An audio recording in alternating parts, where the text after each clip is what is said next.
નમસ્કાર દર્શક મિત્રો, ફાસ્ટ ન્યૂઝ ઇવનિંગ બુલેટિનમાં હું ઉદય રાવલ આપનું સ્વાગત કરું છું। બુલેટિનની શરૂઆત કરીશું ઉમરગામના મુખ્ય સમાચારોથી। ઉમરગામ જીઆઈડીસી વિસ્તારમાં યુઆઈએ પ્રમુખ તરીકે નરેશ ભાટિયાએ જવાબદારી સંભાળ્યા બાદ હોસ્પિટલ જેવા મહત્વના પ્રોજેક્ટની કામગીરી યુદ્ધના ધોરણે ચાલી રહી છે। સાથે જ ઉમરગામ ટાઉન સ્ટેશન મુખ્ય માર્ગ ઉપર જીઆઈડીસી પોલીસ આઉટપોસ્ટના મકાનના નિર્માણની કામગીરી પણ ઝડપથી થઈ રહી છે। ઉમરગામ જીઆઈડીસી વિસ્તારના સર્વાંગી વિકાસની નેમ સાથે યુઆઈએ પ્રમુખ નરેશ ભાટિયા અને તેઓની ટીમ કામ કરી રહી છે। જીઆઈડીસી પોલીસ આઉટપોસ્ટના મકાનના નિર્માણની કામગીરી લાંબા સમયથી કોકડગાયની ગતિએ ચાલી રહી હતી। યુઆઈએ પ્રમુખ નરેશ ભાટિયાના ધ્યાને આવતા હાલ કામગીરી યુદ્ધના ધોરણે ચાલી રહી છે। યુઆઈએ પ્રમુખ નરેશ ભાટિયાના સક્ષમ નેતૃત્વના પ્રતાપે લાંબા સમયથી જેની માંગ હતી એવી સુવિધા સંપન્ન હોસ્પિટલનું કાર્ય તો નિર્ધારિત સમયમાં પૂર્ણ થશે જ, સાથે પોલીસ આઉટપોસ્ટના મકાનની નિર્માણની કામગીરી પણ ટૂંક સમયમાં પૂર્ણ કરાશે। ઉમરગામ તાલુકાના સોરસુંબા ગામથી 52 ગજની ધજા લઈ માતાજીના ભક્તો અંબાજી જવા રવાના થયા હતા। ઉમરગામ તાલુકાના સોરસુંબા પ્લાટફળિયા અંબાજી મંદિર ખાતેથી 52 ગજની ધજા લઈ માતાજીના ભક્તો પગપાળા રવાના થયા હતા।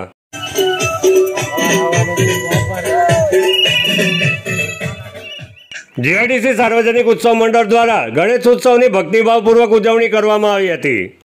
વિઘ્નહર્તાની સ્થાપના બાદ છઠ્ઠા દિવસે ભજન સંધ્યાનું આયોજન કરવામાં આવ્યું હતું। 7 દિવસ માટે જીઆઈડીસી સાર્વજનિક ઉત્સવ મંડળ દ્વારા વિઘ્નહર્તાનું સ્થાપન કરાયું હતું। 7મા દિવસે વાજતે ગાજતે વિઘ્નહર્તાનું વિસર્જન કરાયું હતું। રાવણ અખડાય છે ને તો સીતા શું કરે છે, ઘાસનું એક તણખલું લઈને મૂકે છે કે તું મને પકડવા આવે પેલા તણખલાને તું પાર કરી।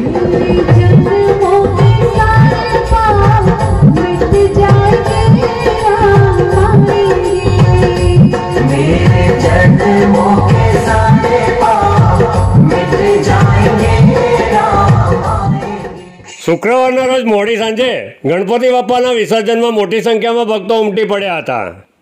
જીઆઈડીસી કોલોની વિસ્તારમાં ભ્રમણ કરી ઉમરગામ દરિયામાં વિઘ્નહર્તાની પ્રતિમાનું વિસર્જન કરાયું હતું।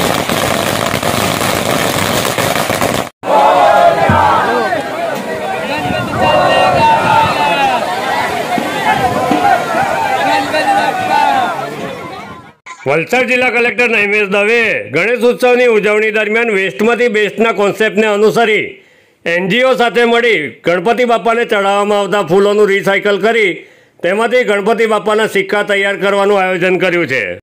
જિલ્લામાં જાહેર જળાશયોમાં પ્રદૂષણ અટકાવવા અને ગણેશ ભક્તોની લાગણી ન દુભાય તે માટે જિલ્લા કલેક્ટર નૈમેશ દવેએ નવતર પ્રયોગ હાથ ધર્યો છે। આપણે અત્યારે ગણેશ વિસર્જન 17મી તારીખે થવાનું છે, ત્યારે એક વધારાની વાત મારે ધ્યાન પર મૂકવી હતી કે ગણપતિ વિસર્જનમાં જે ફૂલ હોય એ ફૂલને અમે કલેક્ટ કરી લઈશું અને એક આપણી પાસે રિસાયકલ કરવા વાળા બીરેન દેસાઈ કરીને છે, તો એમને આપણે ફૂલ આપશું। તો એ ફૂલને પ્રોસેસ કરી બોન્ડિંગ મટીરિયલથી અને નાનો ગણપતિના ફોટાવાળું એક પોઈન્ટ ટાઈપનો એ બનાવે છે, એટલે એના કારણે એવું થશે કે ફૂલ જ્યાં ગમે ત્યાં નદીમાં પધરાઈએ છીએ, પ્રદૂષણ થાય છે અથવા પગમાં આવે છે તો આપણને આમ ધાર્મિક રીતે પણ જે ખરાબ લાગે, એના બદલે વેસ્ટમાંથી એક બેસ્ટ મટીરિયલ બનશે।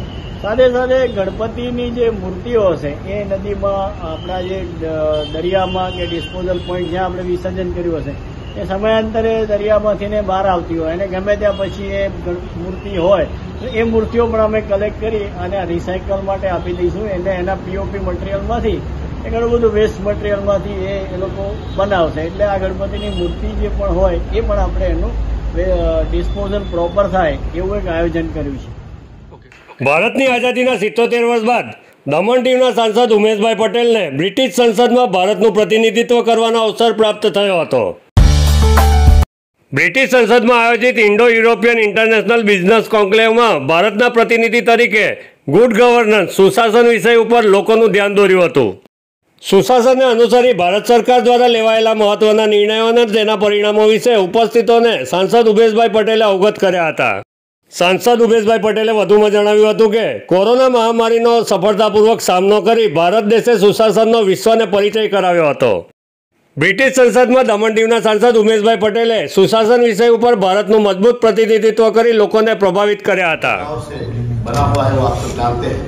हमें गर्व है कि हम भारतीय और गर्व इस बात के लिए है कि हमारा देश भारत अति प्राचीन काल से ही विश्व को एक परिवार के रूप में देखता है और वसुदेव कुटुंबकम की भावना से कार्य करता है।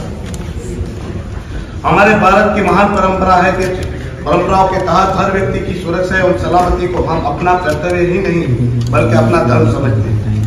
हमारे लिए केवल इंसान ही नहीं, पशु पक्षी जानवर से पेड़ और पौधों की सुरक्षा एवं सलामती को भी हम अपना धर्म समझते हैं। हमारे यहाँ 122 प्रमुख भाषाएं एवं लगभग 1500 बोली बोली जाती है और हर 12 गांव के बाद हमारी बोलियां बदल जाती है। विविधता और अनेकता होने के बावजूद भी हमारी सरकार सरलता से हर व्यक्ति का लालन पालन करती है। सुशासन मानव अधिकार सम्मान और कानून का शासन सुनिश्चित करता है तथा लोकतंत्र को मजबूती, लोक प्रशासन में पारदर्शिता एवं सामर्थ्य को बढ़ावा देता है। भारत में सुशासन का संबंध सर्वजन हिताय सर्वजन सुखाय अर्थात सबका भला तथा सबकी खुशी के लिए होता है। सुशासन का उद्देश्य समाज के अंतिम पायदान पर खड़े व्यक्ति का कल्याण है। यदि हम भारतीय समाज की चिंतन का विश्लेषण करें तो प्राचीन काल से सुशासन की अवधारणा का परिचय मिलता है। भारत में आधार, डिजिटल इंडिया और यूपीआई जैसी योजनाओं के माध्यम से डिजिटल गवर्नेंस को मजबूत किया है। ई गवर्नेंस की दिशा में भारत ने महत्वपूर्ण कदम उठाया है। ई गवर्नेंस के संबंध में भारत की मिनिमम गवर्नमेंट मैक्सिमम गवर्नेंस की अवधारणा की दिशा में महत्वपूर्ण प्रयास है। भारत मंगलयान मंगल पर एक ही बार में पहुंचाने वाला विश्व का पहला देश है। मंगल पर पहुंचाने के लिए मंगलयान का खर्चा एक हॉलीवुड की मूवी से भी कम था। खर्च था अंदाजित $75 मिलियन ओनली। इतना ही नहीं, हमने चांद के साफ पोल पर चंद्रयान को उतारकर विश्व को अपनी क्षमता का परिचय दिया है। भारत देश में आज तक कभी भी मार्शल लॉ लागू नहीं हुआ क्योंकि संविधान के द्वारा भारत में लोकतंत्र की नींव को मजबूती से रखा गया है। पर हमारे भारत ने कोरोना का डटकर सामना किया और कोरोना को हराया और इतनी बड़ी जनसंख्या को बचाया भी और सुरक्षित भी रखा। इतना ही नहीं, सबसे कम मृत्यु का दर हमारे भारत में ही रहे। साथ ही कोरोना के रोकथाम के लिए टीकाकरण में विश्व में सभी देशों में हमारा भारत प्रथम रहा। इससे बड़ा गुड गवर्नेंस क्या हो। फास्ट न्यूज इवनिंग बुलेटिन में आज बस आटलू ज। आवतीकाले फरी मळीशुं। नमस्कार।